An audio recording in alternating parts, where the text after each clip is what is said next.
إلا هو رب العرش الكريم صدق الله العظيم.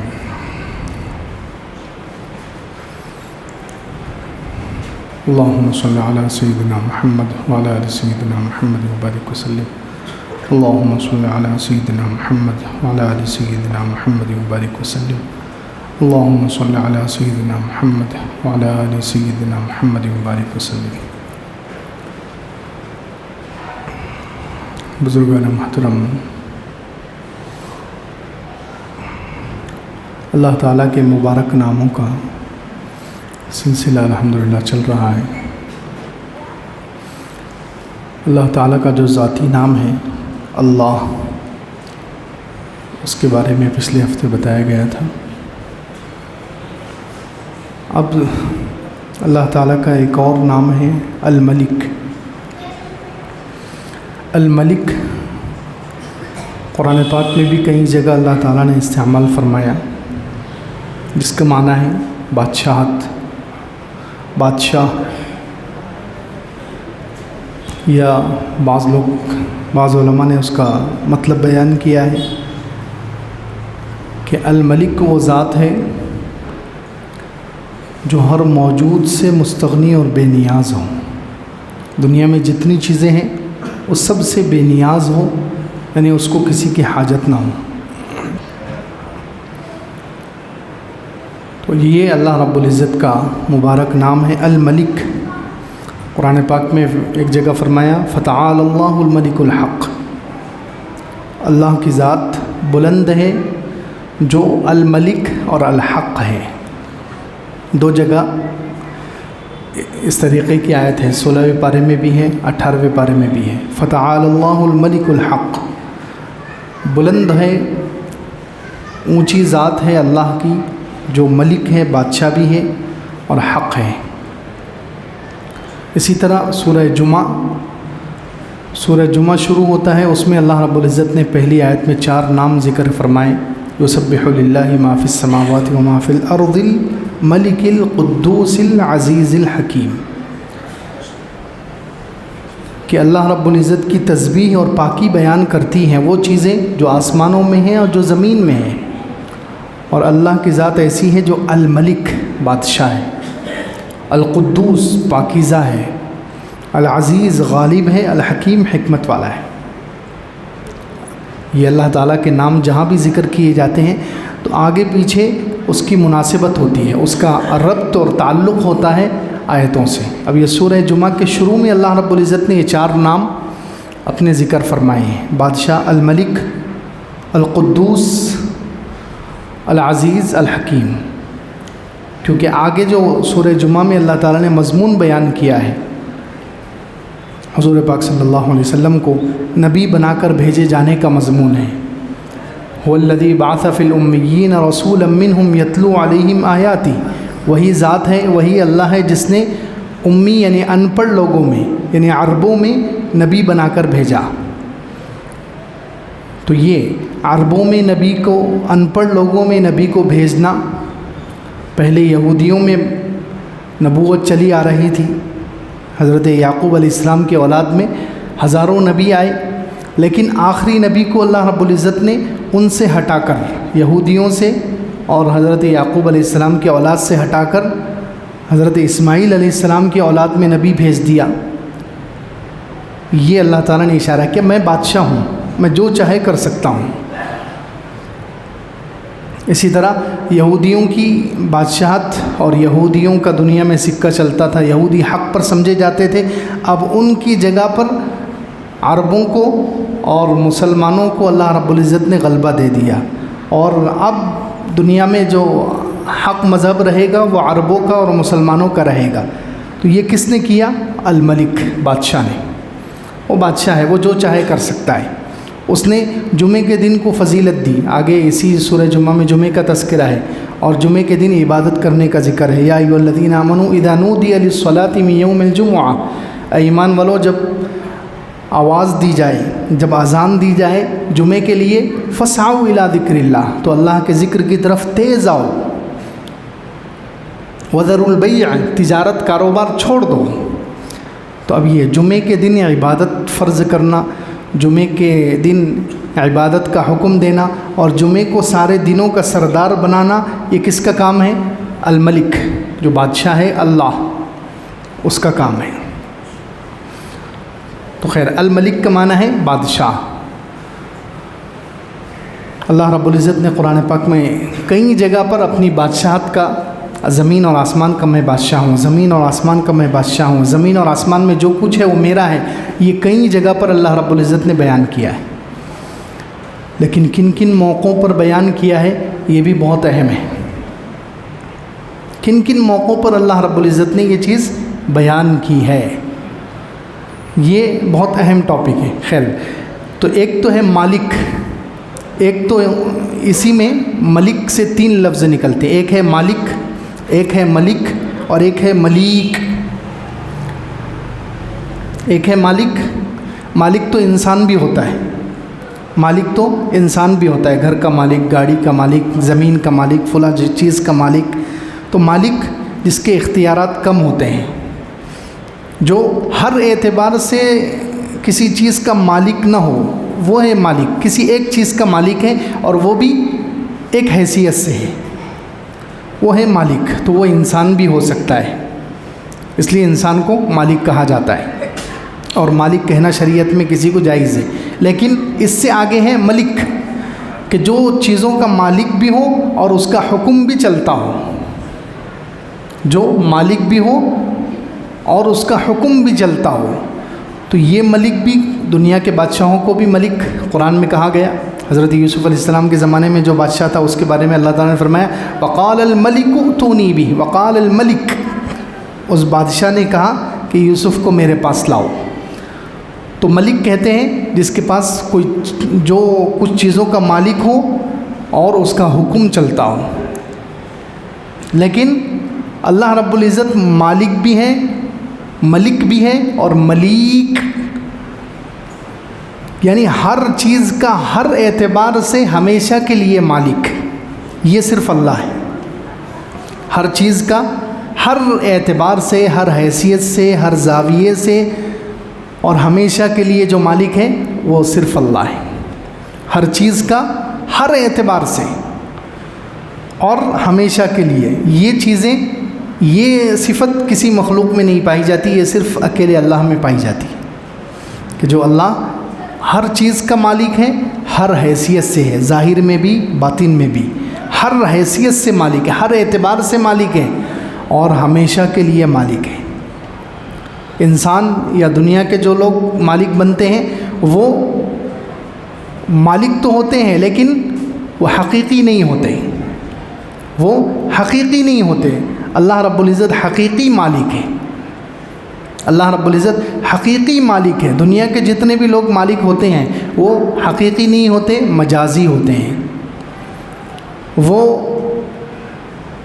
ذاتی نہیں ہوتے، عطائی ہوتے ہیں، یعنی اللہ کی طرف سے دیے ہوئے، اللہ کی طرف سے بنائے ہوئے، ذاتی نہیں ہوتے۔ اللہ تعالیٰ تو ذاتی اعتبار سے ہر چیز کا مالک ہے، اللہ تعالیٰ تو ذاتی اعتبار سے ہر چیز کا مالک ہے، لیکن مخلوق جو مالک بنتی ہے وہ عطائی، اللہ کے دینے سے۔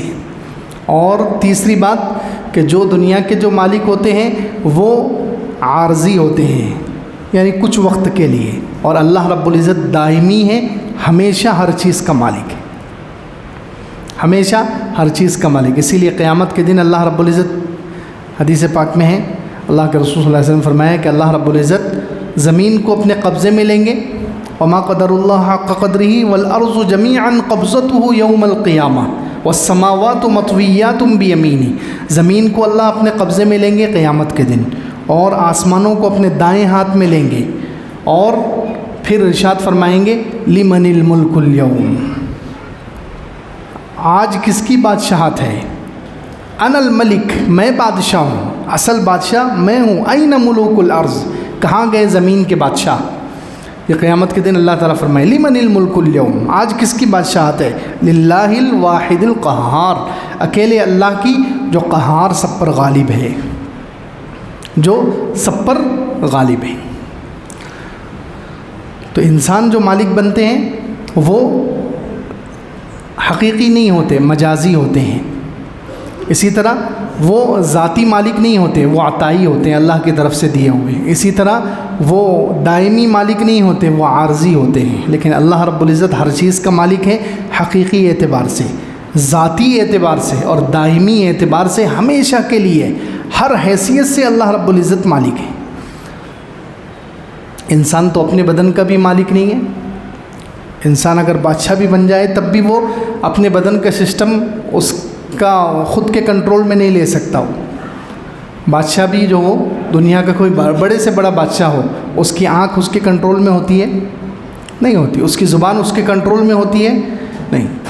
اس کے جسم کا نظام، اس کے خون کا دوران، یہ سب اللہ کے اختیار میں ہوتا ہے. اسی لیے اللہ رب العزت نے جسم کے اعضاء کے بارے میں بھی کہا کہ کون مالک ہے. قل من یرزقکم من السماء والارض، آپ کہہ دیجئے کہ کون تمہیں رزق دیتا ہے آسمانوں سے اور زمین سے. ومن یملک السمع والابصار، اور کانوں اور آنکھوں کا مالک کون ہے؟ کان اور آنکھ کا مالک کون ہے؟ انسان کتنا بھی بڑا بن جائے، مالدار بن جائے، بادشاہ بن جائے، لیکن وہ اپنے کان اور آنکھ کا مالک نہیں ہے. ہم جو اپنے بدن کے مالک نہیں ہیں، ہم صرف امین ہیں.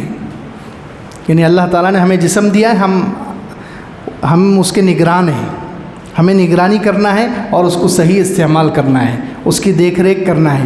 اسی لیے ہم مالک نہیں ہیں. اس کی علامت یہ ہے کہ ہم اپنے آپ کو ختم نہیں کر سکتے. خودکشی حرام ہے. خود کو ختم کرنا، سوسائڈ کرنا حرام ہے. کیوں؟ اس لیے کہ ہم اس جسم کے مالک نہیں ہیں. مالک اللہ ہے. مالک کون ہے؟ اللہ ہے. اسی لیے فرمایا ان السمع والبصر والفؤاد کل اولئک کان عنہ مسئولا. کان، آنکھ اور دل سب کے بارے میں اللہ تعالیٰ پوچھیں گے.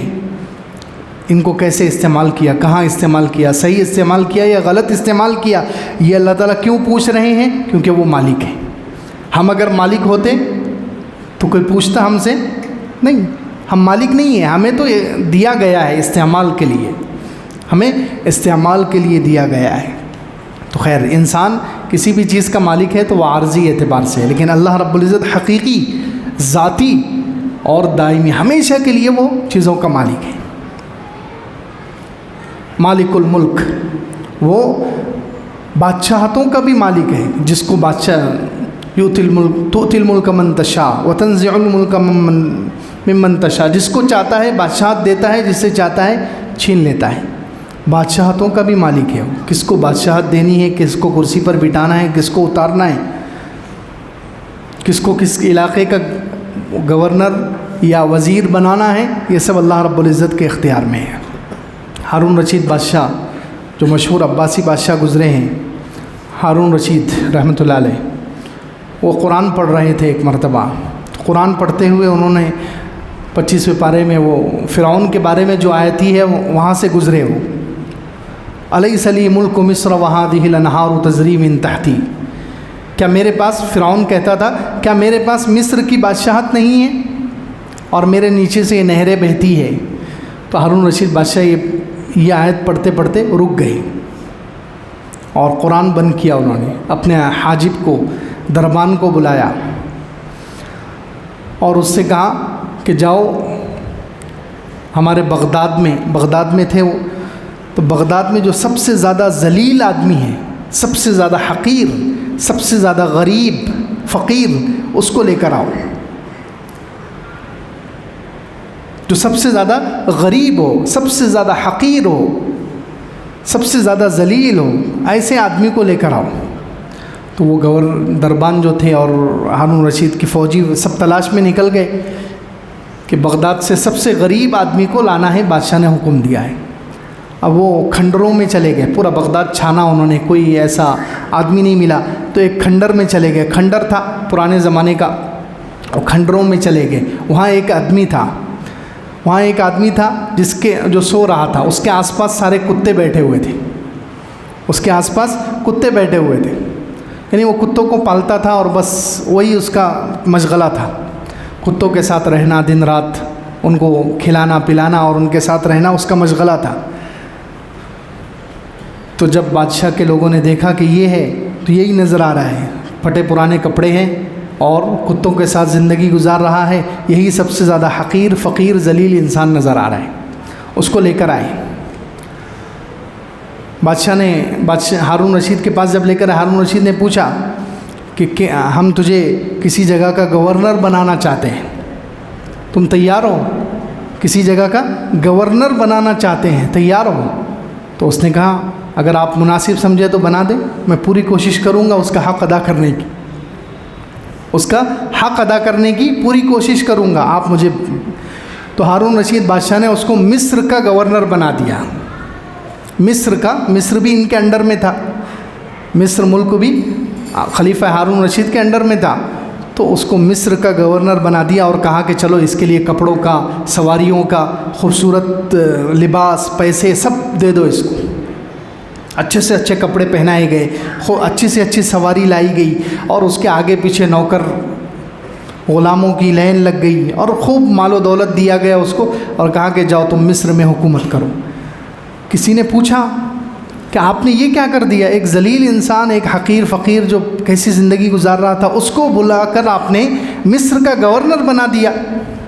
تو انہوں نے کہا اصل میں قرآن کی آیت پڑھ رہا تھا، فرعون کو مصر کی حکومت پر بہت گھمنڈ تھا، فرعون کو مصر کی حکومت پر بہت گھمنڈ تھا، تو میں نے اس کو بتایا ہے کہ دیکھ میرے رب کے نزدیک دنیا کی کوئی قیمت نہیں ہے، تیرے مصر جس حکومت پر تجھے گھمنڈ تھا اور جس حکومت کے گھمنڈ میں آ کر تو نے خدائی کا دعویٰ کیا تھا، آج ہمارے بغداد کا سب سے زیادہ ذلیل اور فقیر انسان اس کا گورنر اور بادشاہ بن رہا ہے۔ اور وہ جس کو بنا کر بھیجا تھا اس کا نام طولون تھا، آگے چل کر بہت اچھا بادشاہ ثابت ہوا، اور اس کی نسلوں میں کئی سالوں تک حکومت چلی، اس نے بھی حکومت کی، اس کے بیٹے پوتوں کئی سالوں تک اس کی حکومت چلی ہے مصر میں، طولون ابن طولون کی حکومت۔ تو خیر دیکھیے یہ ہے اللہ رب العزت نے جس کے مقدر میں لکھ دیا ہے، اللہ رب العزت بادشاہت دے کر رہتے ہیں، اللہ رب العزت اسباب بنا دیتے ہیں اور وہ انسان وہاں تک پہنچ کے رہتا ہے، کوئی اس کو روک نہیں سکتا۔ قل اللہم مالک الملک، وہ ہے ملک کا مالک، بادشاہتیں دینے والا، جس کو چاہتا ہے وہ بادشاہ بنا دیتا ہے، جس کو بادشاہ بنانے پر آ گیا کوئی اس کو روک نہیں سکتا۔ لوگ سازشیں کریں، لوگ پلاننگ کریں۔ مصر حبشے کا جو بادشاہ گزرا ہے، حبشے کا ایک بادشاہ تھا جس کا نام تھا ابحر بادشاہ تھا حبشے کا ایک، اس کو ایک ہی بیٹا تھا، اس بادشاہ کو ایک ہی بیٹا تھا، لیکن اس کا جو بھائی تھا اس کو 12 بیٹے تھے، اس کے بھائی کو 12 بیٹے تھے، اور یہ ابحر جو بادشاہ تھا اس کو ایک ہی بیٹا تھا۔ تو اب حبشہ کے جو مین وزیر تھے، بڑے بڑے وزیر جو بادشاہ کے دربار میں بیٹھنے والے امیر کبیر لوگ وزیر، وہ سب ایک مرتبہ خفیہ طور پر چھپ کر ایک گھر میں جمع ہوئے، بادشاہ کے سارے وزیر وہ سب چھپ کر ایک گھر میں جمع ہوئے، اور انہوں نے آپس میں مشورہ کیا کہ یہ جو بادشاہ ہے ابحر، اس کا ایک ہی بیٹا ہے، اس کا ایک ہی بیٹا ہے، یہ مر جائے گا، اس کے بعد اس کا بیٹا مر جائے گا، تو پھر پتہ نہیں ہمارے ملک کا کیا حال ہوگا، آس پاس کے جو دوسرے ملک والے ہیں وہ کہیں ہمارے اوپر حملہ کر کے سب تتر بتر نہ کر دیں، ہمیں غلام نہ بنا لے کہیں، تو اس لیے ایسا کرتے ہیں کہ یہ جو بادشاہ ہے ابحر، اس کو قتل کر دیں، اس کو قتل کر دیں گے، اس کا بیٹا تو ابھی چھوٹا ہے، اور ہم اس کی جگہ پر اس کے بھائی کو بادشاہ بنا دیتے ہیں، اس کے بھائی کے 12 بیٹے ہیں، کئی نسلوں تک حکومت چلے گی، ہمیں ٹینشن نہیں رہے گا۔ یہ سوچ کر انہوں نے کیا کیا، سب نے پکی بات کی، اور بادشاہ کا جو بھائی تھا جس کے 12 بیٹے تھے اس کو بھی اکیلے میں بلایا، اس سے بھی مشورہ کیا اور اس کو پابند کیا کہ دیکھ ہم ایسا کر رہے ہیں، تیرے بھائی کو ہم قتل کر رہے ہیں، تجھے بادشاہ بنا رہے ہیں، کیونکہ تیرے پاس 12 بیٹے ہیں، ایک کے بعد ایک بادشاہ بنے گا تو کئی سالوں تک ٹینشن نہیں ہے۔ تو وہ پہلے راضی نہیں ہو رہا تھا، پھر مان گیا، خیر بادشاہت کی لالچ میں وہ بھی مان گیا، انہوں نے مل کر وہ بادشاہ کو ابحر کو قتل کر دیا۔ اب اس کے بھائی کو بادشاہ بنا دیا، اس کے بھائی کو بادشاہ بنا دیا، لیکن اس کے بھائی کو جیسے ہی بادشاہ بنایا تو اس کے بھائی کا دل خود بخود اپنے بھتیجے کی طرف جھک گیا، وہ چھوٹا بچہ تھا، وہ اپنے 12 بیٹوں کو چھوڑ کر اسی کی پرورش، اسی کی تربیت، اسی کی نگرانی، اسی کی طرف اس کا پورا فوکس۔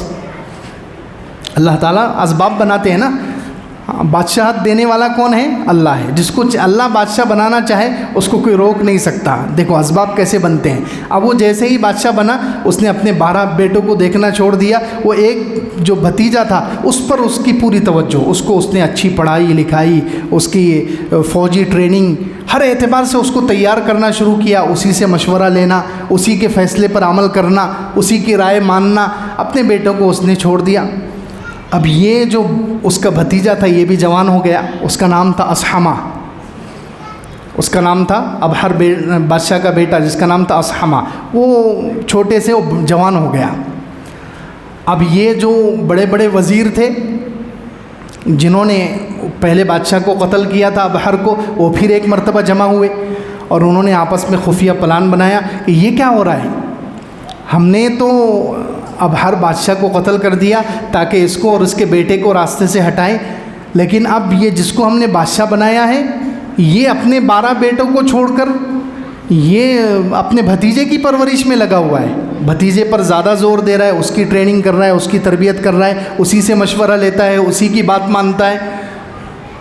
تو آپ ایسا کریں گے اس کے بیٹے کو بھی ہم غائب کر دیں گے۔ تو پہلے تو انہوں نے سوچا کہ بیٹے کو قتل کر دیں گے۔ اب وہ بادشاہ کے پاس آئے اور چچا جو تھا اس کے پاس آیا اور اس سے کہا کہ ہم تیرے بھتیجے کو قتل کرنا چاہ رہے ہیں۔ تو اس نے کہا ایسا مت کرو، تم نے پہلے ہی میرے بھائی کو بلا وجہ قتل کر دیا، ایک انجانا خوف تھا تمہارے دل میں، تو اس کی وجہ سے تم نے میرے بھائی کو قتل کر دیا، اب میرے بھتیجے کے پیچھے پڑے ہوئے ہو۔ تو انہوں نے کہا کہ نہیں، ہم تو قتل کرنے والے ہیں۔ تو اس نے کہا بھائی چلو قتل مت کرو، ایسا کرو اس کو غلام بناؤ، غلام بنا کر کسی جگہ جا کر بیچ دو، قتل مت کرو، بس ٹھیک ہے، تمہارا مقصد اتنا ہی ہے کہ اسے یہاں سے دور کر دینا، اس ملک سے نکال دینا، تو ٹھیک ہے، کوئی دوسرے ملک کا قافلہ آئے گا، ان کے ہاتھ پر جا کر اس کو بیچ دو، وہ تمہاری نظروں سے دور ہو جائے گا۔ انہوں نے کہا ٹھیک ہے۔ وہ اس اسحمہ کو لے کر گئے اور ایک قافلے والے تھے، ان کو لے جا کر انہوں نے بیچ دیا۔ اسی رات میں دیکھیے اللہ کی قدرت، اسی رات میں کیا ہوا، اتنی تیز حبشہ میں اتنی تیز بارش، ایسا طوفان اور ایسی آندھی آئی اور ایسی بجلی اللہ نے چمکائی کہ جو بادشاہ تھا اس کے گھر پر بجلی گری اور وہ بادشاہ ہی مر گیا۔ جو بادشاہ تھا وہ بچے کا چچا وہ مر گیا، اس پر بجلی گر گئی۔ اب ان لوگوں نے سوچا کہ چلو یہ تو چلا گیا، لیکن ابھی مسئلہ نہیں ہے، ابھی 12 بیٹے ہیں نا اس کے، 12 بیٹوں میں سے کسی کو بنا دیں گے۔ اب وہ 12 بیٹوں کے پاس گئے، جا کر دیکھا تو سب بے وقوف، سب عقل سے کورے، پورے 12 کے 12 پاگل کے جیسے تھے، پاگل کی جیسی باتیں کر رہے، حرکتیں کر رہے، انہیں اپنے آپ کا یہ ہوش نہیں۔ تو وہ کہنے لگے کہ یہ کیا ہو گیا، یہ تو اس کے سارے ہی بیٹے پاگل ہیں، سارے ہی بیٹے مجنون ہیں، بیوقوف ہیں، ان کو کیسے بادشاہ بنائیں گے؟ تو اب وہ مجبور ہو گئے کہ چلو جانے دو، جس کو آج صبح میں ہم نے لے جا کر قافلے کے پاس بیچا تھا، اب اسی کو لے کر آئیں گے اور اسی کو بادشاہ بنا دیں گے۔ پھر وہ گئے، اس کو لے کر آئے اور اس کو بادشاہ بنا دیا۔ سبحان اللہ، وہی اسحمہ بادشاہ ہے جن کے لیے حضور صلی اللہ علیہ وسلم نے فرمایا تھا کہ جب مکہ مکرمہ میں مسلمانوں پر بہت زیادہ تکلیفیں آئی، مکہ مکرمہ میں صحابہ کرام کو بہت ستایا گیا، تو اللہ کے رسول صلی اللہ علیہ وسلم نے اسی بادشاہ کے بارے میں کہا تھا کہ حبشہ میں اسحمہ بادشاہ ہے جو بہت نیک دل ہے، بہت انصاف پسند ہے، تم وہاں پر جاؤ، وہ تمہیں تکلیف نہیں ہونے دے گا۔ تو صحابہ نے وہاں جا کر ہجرت کی ہے، انہوں نے صحابہ کرام کو پناہ دی اور آگے چل کے وہ مسلمان ہو گئے اور صحابی بنے، اور ان کے بارے میں قرآن کی 7ویں پارے کی آیتیں بھی اتری، وَإِذَا سَمِعُوا مَا أُنزِلَ إِلَى الرَّسُولِ تَرَىٰ أَعْيُنَهُمْ تَفِيضُ مِنَ الدَّمْعِ مِمَّا عَرَفُوا مِنَ الْحَقِّ۔ خیر، بات چل رہی ہے کہ اصل ملک اور بادشاہ اللہ ہے، مالک الملک اللہ ہے، وہ جس کو بادشاہ بنانا چاہے، جس کو بادشاہت دینا چاہے، دنیا کی کوئی طاقت روک نہیں سکتی۔ دنیا کے لوگ کتنی ہی پلاننگ کریں، دنیا کے لوگ کیسی ہی پلاننگ کریں، اللہ رب العزت کو کوئی روک نہیں سکتا، کیونکہ ملک، ملک اور بادشاہت اللہ کے لیے، اصل بادشاہ اللہ ہے۔ اب قرآن پاک میں کئی جگہ پر اللہ رب العزت نے ملک، اپنے لیے ملک، بادشاہت کو ثابت کیا ہے، لیکن آگے پیچھے جو مضمون ہے وہ کتنا عجیب ہے، آگے پیچھے جو مضمون ہے وہ کتنا عجیب ہے۔ جیسے مثال کے طور پر حضور پاک صلی اللہ علیہ وسلم کو اللہ تعالیٰ نے نبی بنایا اور خاتم النبیین آخری نبی بنایا، سارے جہانوں کے لیے اللہ نے نبی بنایا، تو اللہ رب العزت نے اس کا تذکرہ کیا سورہ فرقان میں، تبارک الذی نزل الفرقان علی عبدہ لیکون للعالمین نذیرا، بابرکت ہے وہ ذات جس نے قرآن اتارا، تبارک الذی نزل الفرقان علی عبدہ، اپنے بندے پر، لیکون للعالمین نذیرا، تاکہ وہ سارے جہانوں کے لیے نذیر بن جائے، ڈرانے والا۔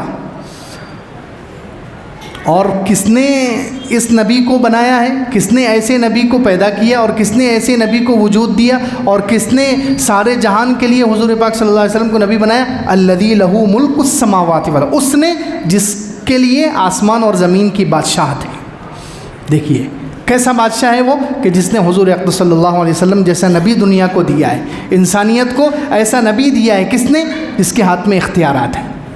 اسی طرح دوسری جگہ 9ویں پارے میں کہا قل یا ایھا الناس انی رسول اللہ الیکم جمیعا، آپ کہہ دیجئے کہ اے لوگو میں تمام انسانوں کی طرف نبی بنا کر بھیجا گیا ہوں، اور کس نے مجھے بنایا ہے؟ الذی لہ ملک السماوات والارض، اس ذات نے مجھے نبی بنایا ہے جس کے لیے آسمانوں اور زمین کی بادشاہت ہے، جس کے لیے آسمانوں اور زمین کی بادشاہت ہے۔ اسی طرح حضرت عیسیٰ علیہ السلام کے بارے میں دیکھیں، حضرت عیسیٰ علیہ السلام کو عیسائیوں نے نعوذ باللہ خدا بنا دیا، عیسائیوں نے انہیں ابن اللہ، اللہ کا بیٹا کہنا شروع کر دیا۔ ان کا عقیدہ ہے کہ عیسیٰ علیہ السلام اللہ کے بیٹے ہیں، اللہ کے ساتھ خدائی میں شریک ہیں، نعوذ باللہ، یہ عیسائیوں کا عقیدہ ہے۔ تو اللہ رب العزت نے ایسی آیت اتاری سورہ مائدہ میں، ایسی آیت اتاری کہ اگر کوئی عیسائی پڑھ لے تو یا تو مسلمان ہو جائے گا یا دوبارہ قرآن ہی نہیں کھولے گا۔ فرمایا لقد کفر الذین قالوا ان اللہ هو المسیح ابن مریم، ان لوگوں نے کفر کیا ہے، وہ لوگ کافر ہیں جو یہ کہتے ہیں کہ اللہ وہ عیسیٰ ابن مریم ہے، نعوذ باللہ۔ اللہ تعالیٰ نے آگے فرمایا قل فمن یملک من اللہ شیئا ان اراد ان یہلک المسیح ابن مریم وامہ ومن فی الارض جمیعا، کون اگر اللہ عیسیٰ علیہ السلام کو اور ان کی ماں کو اور زمین پر جتنے لوگ ہیں سب کو ہلاک کرنے پر آ جائے تو پھر اللہ کے اس حکم کو کون ٹال سکتا ہے؟ کوئی ہے؟ نہیں ٹال سکتا ہے۔ اللہ اگر ختم کرنے پر آ جائے، سب کو ہلاک کرنے پر آ جائے، عیسیٰ علیہ السلام کو بھی، ان کی والدہ کو بھی، اور ومن فی الارض جمیعا، سب کو، تو کون اللہ کے اس حکم کو ٹال سکتا ہے؟ لہ ملک السماوات والارض، وہاں بھی کہا کہ اللہ کے لیے ہے آسمان اور زمین کی بادشاہت۔ اسی طرح اولاد دینے کا تذکرہ ہے جہاں پر، وہاں بھی اللہ نے اپنے بادشاہت کا تذکرہ کیا ہے 25ویں پارے میں سورہ شورى، للہ ملک السماوات والارض، اللہ ہی کے لیے ہے آسمانوں اور زمین کی بادشاہت، ملک۔ یہب لمن یشاء اناثا ویہب لمن یشاء الذکور، جس کو چاہتا ہے بیٹے دیتا ہے، جس کو چاہتا ہے بیٹیاں دیتا ہے، ویجعل من یشاء عقیما، اور جس کو چاہتا ہے بانجھ بنا دیتا ہے۔ دیکھیے تو بادشاہت اللہ کی ہے، اسی لیے اللہ اولاد دیتا ہے، تو اولاد اللہ کے علاوہ کوئی نہیں دے سکتا، اللہ کے علاوہ کوئی مخلوق، کوئی پیر، کوئی فقیر، کوئی بابا، کوئی مورتی، کوئی دوسرا معبود، کوئی اولاد نہیں دے سکتا۔ اولاد دینا یہ اللہ کا کام ہے کیونکہ بادشاہت اللہ کی ہے۔ اسی طرح سفارش کا مسئلہ ہے، کچھ لوگ سمجھتے ہیں کہ ہم جب قیامت میں جائیں گے تو ہم کتنے بھی گنہگار ہوں، ہم نماز نہ پڑھیں، ہم ذکر نہ کریں، ہم دین پر نہ چلیں، ہم اللہ کے احکامات کو توڑتے رہیں، لیکن ہمیں تو فلاں بزرگ بچا لیں گے یا حضور ہمیں بچا لیں گے۔ تو اللہ رب العزت نے سفارش کے بارے میں فرمایا ام اتخذوا من دون اللہ شفعاء، کیا ان لوگوں نے اللہ کے علاوہ اور سفارشی بنا لیے ہیں؟ قل اولو کانوا لا یملکون شیئا ولا یعقلون، آپ کہہ دیجئے کہ تم جن کو سمجھ رہے ہو کہ یہ ہمارے سفارشی ہیں، وہ کسی چیز کے بھی مالک نہیں ہیں اور ان کو عقل بھی نہیں ہے۔ قل اولو کانوا لا یملکون شیئا ولا یعقلون قل للہ الشفاعۃ جمیعا، آپ کہہ دیجئے اللہ ہی کے لیے ہے ساری سفارش، یعنی اللہ ہی جو بھی قیامت کے دن سفارش کریں گے اللہ کے حکم دینے سے سفارش کریں گے، اللہ کے حکم کے بعد اللہ کی مرضی سے سفارش کریں گے۔ کوئی اللہ کی مرضی کے خلاف، یہ نہیں کہ نعوذ باللہ اللہ تعالیٰ کسی کو جہنم میں ڈالنا چاہے اور وہ چھڑا کر جنت میں ڈال دے، ہو نہیں سکتا۔ قل للہ الشفاعۃ جمیعا لہ ملک السماوات والارض، اللہ ہی کے لیے ہے سفارش، اللہ ہی کے حکم سے جو بھی سفارش کرے گا۔ اللہ کے حکم کے بغیر، اللہ کی مرضی کے خلاف کوئی سفارش نہیں کر سکتا۔ اللہ کی مرضی کے خلاف کوئی کسی کو بچا نہیں سکتا. کیوں؟ اس لیے کہ بادشاہت اس کی ہے. للہ ملک السماوات والارض، اللہ ہی کے لیے ہے آسمان اور زمین کی بادشاہت. تو اس لیے الملک اللہ کا نام ہے، اصل بادشاہ، حقیقی بادشاہ، ہر اعتبار سے بادشاہ، اور ہمیشہ کے لیے بادشاہ اگر کوئی ہے تو وہ اللہ. اس لیے بچوں کا ذہن بنانا چاہیے بچپن سے کہ ہر چیز کا مالک اللہ ہے. بچے کسی چیز کے بارے میں کہیں کہ اس چیز کا مالک فلاں ہے تو ان کا ذہن بچپن سے بنانا چاہیے کہ بیٹے اصل مالک تو اللہ ہے. ایک بزرگ تھے، وہ کسی سے ملنے کے لیے گئے، کسی سے ملنے کے لیے گئے، بیٹا بھی ساتھ میں تھا. وہ اس کو آواز دی، وہ باہر نکلا تو بیٹے نے کہا کہ یہ مالک مکان آ گئے ہیں. تو انہوں نے کہا کہ بیٹا مالک مکان نہیں، مالک مکان تو اصل اللہ ہے، یہ صاحب مکان ہے. مالک مکان تو اصل اللہ ہے. ایک عربی تھا دیہاتی، اس کے پاس بہت ساری بکریاں تھیں، بہت ساری بکریوں کا مالک تھا، وہ بکریاں تھیں اس کے پاس. تو کسی نے پوچھا بکریاں کس کی ہے؟ تمہاری ہے؟ تو اس نے کہا للہ فی یدی، اللہ کی ہے، میرے قبضے میں ہے، میرے ہاتھ میں اللہ نے دیا ہے، لیکن اصل مالک کون ہے؟ اللہ ہے. تو یہ خود کا بھی ذہن ہونا چاہیے کہ ہمارے پاس جو چیزیں ہیں یہ سب اللہ کی ملکیت ہیں. جب انسان ان چیزوں کو اپنی ملکیت سمجھتا ہے تو غلط استعمال کرتا ہے. جب سمجھتا ہے کہ یہ پیسہ میرا ہے تو میں جہاں چاہے اڑاؤں، جسم میرا ہے میں جہاں چاہے مرضی لگاؤں، نہیں، مالک اللہ ہے. تو جب یہ ذہن میں بیٹھے گا کہ ہر چیز کا اصل مالک اللہ ہے، ہر نعمت جو ہے وہ اللہ کی دی ہوئی ہے، تو ہم اس کو صحیح استعمال کریں گے. اللہ رب العزت ہم سب کو عمل کی توفیق عطا فرمائے. وآخر دعوانا الحمدللہ.